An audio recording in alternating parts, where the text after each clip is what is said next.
So in this segment, we're going to be talking about the BBC's top fraud making nonsense statements about the success of the vaccine rollout. I should mention also, just on that, some backers of Boris Johnson would... Are you one of those backers?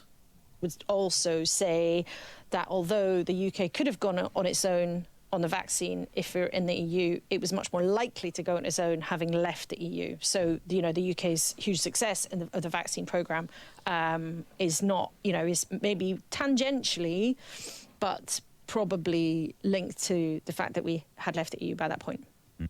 Do you think she really believes what she's saying here? Like, we know it's not even true. Like, shout out Haggis UK. He puts the we have been able this clip here. Authorise the supply.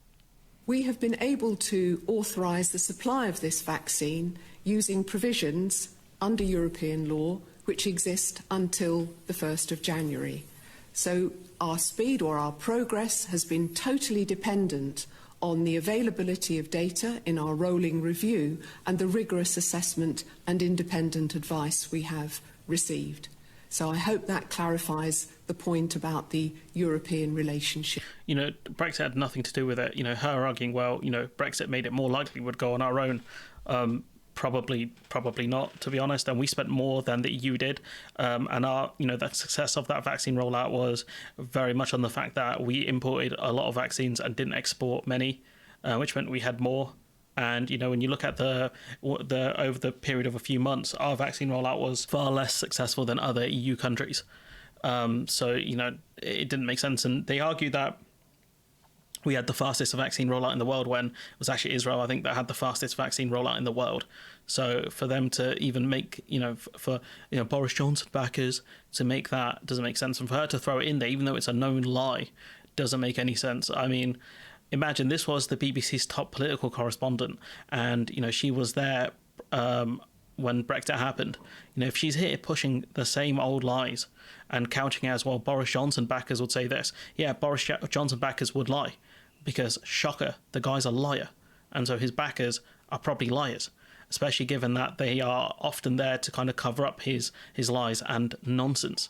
I mean, this, if anyone in the international space, right, any one of the viewers abroad, if you ever wonder why the UK is in such a dire mess, right, I don't just put it at the feet of the politicians.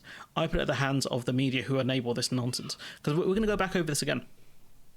If we're in the EU, I should mention also, just on that, some backers of Boris Johnson would also say that although the UK could have gone on its own on the vaccine, if we're in the EU, it was much more likely to go on its own having left the EU. So, the UK's huge success of the vaccine programme is not, is maybe tangentially, but probably linked to the fact that we had left the EU by that point. There was no need to throw that quote in, and unless you were going to make that point to debunk it, which I don't think she did, all she's done is spread more misinformation, which, as a journalist, you're not really meant to do. But of course, maybe she sees her job differently. The fact that she has a Sunday show is just embarrassing on the BBC's part. It felt like they tried to give her a role outside of being the senior political correspondent, and so like, hey, Ma's gone, let's give you a Sunday show.